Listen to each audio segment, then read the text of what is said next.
दोस्तों, मेरा नाम राकेश है और मैं नागपुर, महाराष्ट्र का रहने वाला हूँ। मेरी उम्र 35 वर्ष है। यह कहानी मेरी चाची के बारे में है। उनका नाम शकुंतला है। ये घटना आज से करीब 5 साल पुरानी है। उस समय चाची की उम्र 26 साल और कद 5 फुट 5 इंच का था, जबकि उनका फिगर 32, 30, 34 का था। वो ज़्यादा गोरी तो नहीं है, लेकिन वो घरेलू औरत है और वो हमेशा पंजाबी ड्रेस पहनती है। उस समय वो हमारे पड़ोस में ही रहती थी और मेरी उससे अच्छी दोस्ती हो गई थी। लेकिन मुझे धीरे-धीरे लगने लगा कि उनका किसी के साथ चक्कर चल रहा है, क्योंकि वो अपना ज़्यादातर समय मोबाइल पर ही गुजारती हैं। लेकिन वो मेरे सामने या घर के बाकी लोगों के सामने ऐसा कुछ नहीं करती थी। हम हमेशा काफ़ी खुली-खुली बात भी करते थे। वो मुझसे अक्सर मेरी महिला मित्र के बारे में ही पूछती रहती थी। एक दिन मेरे दादाजी और दादी जी को उनके किसी व्यक्ति के साथ चक्कर का पता लग गया। वो लड़का हमारे पड़ोस का ही था, पर चाची ने दादी जी को डरा दिया कि अगर उनके पति को यानी मेरे चाचा को यह बात बताई तो वो और दोनों बच्चों के साथ घर छोड़कर चली जाएगी। तब मेरी दादी ने मेरे दादाजी को मना कर दिया, लेकिन उसके बाद उनका यह अफेयर मुझे मालूम पड़ गया था और मैंने उससे एक दिन इस बारे में पूछा तो वो कुछ नहीं बोली। फिर उसके बाद ये चाची मुझसे और ज़्यादा मज़ाक करने लगी और मुझसे कुछ ज़्यादा ही घुलने-मिलने लगी। एक दिन तो चाची ने हद ही कर दी। चाची ने मुझे घर बुलाया और पूछने लगी कि मेरी कितनी लड़कियों से दोस्ती है। मैंने मना कर दिया कि एक भी नहीं है, तो वो बोली, मुझसे मत शर्माओ, मैं किसी से नहीं कहूँगी। और फिर मुझे देखकर मुस्कुराने लगी। फिर चाची ने पूछा, कोई तो एक ज़रूर होगी, उसके साथ वो सब करते होंगे। दोस्त है। सुनते ही मैं तो एकदम से सकपका गया और मेरे मुंह से आवाज़ ही नहीं निकल रही थी। मैंने नीचे देखते हुए ना से मैं सर हिला दिया। फिर उस दिन ऐसे ही बात खत्म हो गई। दूसरे दिन जब उसके घर गया तो मैंने देखा कि चाची नहा करने के लिए गई। तभी मेरे मोबाइल पर मेरे दोस्त का कॉल आया और मैं बाहर जाकर बात करने लगा। जब मैं वापस आया तो चाची मुझे अजीब सी नज़रों से देखी और बोली, तुमने मुझे झूठ कहा कि तुम्हारी कोई महिला मित्र नहीं है, जबकि तुम्हारी तो है। मैंने कहा, नहीं चाची, ऐसा कुछ नहीं है।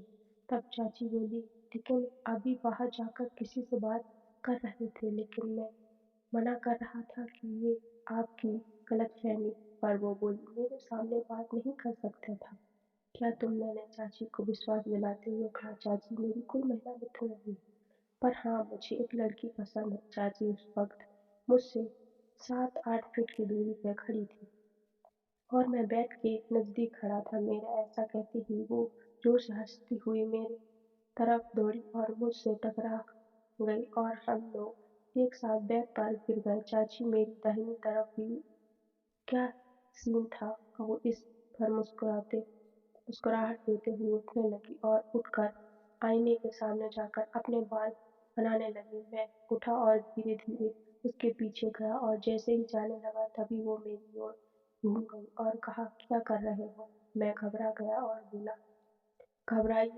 हुई आवाज़ में बोला, मैं आपको ही पसंद करता हूँ। मेरा ऐसा बोलते ही उसको गुस्सा आया और मुझे थप्पड़ मारने लगी, पर मैंने उनका हाथ बीच में ही पकड़ लिया और थप्पड़ लगने से तो बच गया, पर उन्होंने कभी मेरा हाथ पकड़ नहीं मुझे धक्का दिया और घर से निकल जाने को कहा और कहा, मैं तुम्हारी चाची हूँ, मेरे साथ ऐसा सोचते हुए तुम्हें शर्म नहीं आई?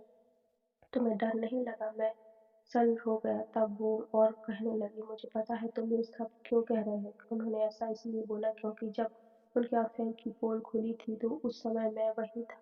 उन्होंने मुझको धमकी दी थी, मैं तेरी मम्मी को बताऊंगी। अब तो मैं एकदम घबरा गया। मेरे मुंह बिल्कुल सोने जैसा हो गया था। जैसे उसने कहा, माफ़ी मांगी और कहा, मेरी मामी से कुछ ना कही, मैं आगे से कोई कुछ नहीं कहूँगा। फिर मैं जाने लगा तो चाची ने मुझे रोका और बोली, मैं समझती हूँ कि इस उम्र में ये सब हो जाता है, पर यह तो देखो कि तुम जिसके साथ ऐसा करने की सोच रहे हो वो कोई है। फिर मैंने डरते हुए कहा, आप हो ही इतनी सुंदर तो क्या करूँ। मैंने फिर से सॉरी बोला और वहाँ से निकल गया। उसके बाद में मेरे चाचा के घर आने जाना था।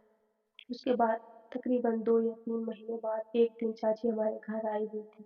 मैं उसकी नज़र नहीं मिला पा रहा था। रात का समय हो चला था। मेरी मम्मी ने बोला, अपनी चाची को घर तक छोड़ के आजा। ऐसा कहते ही चाची ने मुस्कुराने दी। चाची का घर मेरे घर से कुछ ही दूरी पर था। हम पैदल जा रहे थे तो चाची ने कहा, क्या बात है आजकल तुम हमारे यहाँ नहीं आते हो, बात भी नहीं करते हो, मुझसे नज़र भी नहीं मिलाते हो। मैंने क्या, ऐसा कोई बात नहीं है। फिर वो बोली, क्या तुम उस दिन की बात से नाराज हो? मैंने कहा नहीं, और फिर मैंने हिम्मत करके चाची से बोला, मान जाओ ना चाची, बन जाओ ना मेरी महिला दोस्त।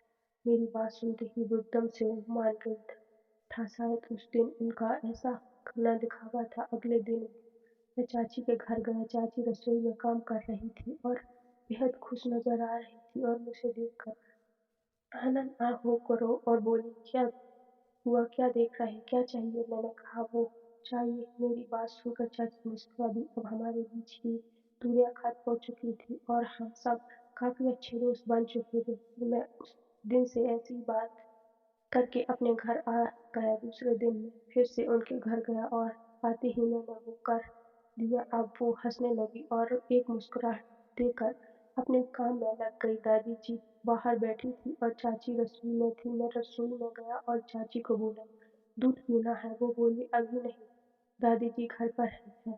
फिर मैं वहां से बाहर आ गया। थोड़ी देर बाद चाची जब अपने बेडरूम में गई तो मैं भी उनके पीछे पीछे चला गया। फिर लगभग 30-40 मिनट तक मैंने मेहनत की और 2 बार मेहनत करने के बाद हम बाहर आए और फिर मैं अपने घर आ गया। उस दिन के बाद भी मैंने कई बार मेहनत की थी। फिर कुछ सालों के बाद मेरी शादी हो गई, पर अभी भी मौका मिलने पर अपनी चाची को मिलने जाता हूँ और 2-3 बार मेहनत करके चला आता हूँ। अब मेरे बच्चे भी हो चुके थे, लेकिन मुझे चाची की खुदाई करने में बहुत मज़ा आता था। इतना ही, मुझे अपनी बीवी की खुदाई करने में नहीं आता था और मुझे अब भी मौका मिलता मैं फ़ौरन चाची के पास चला जाता।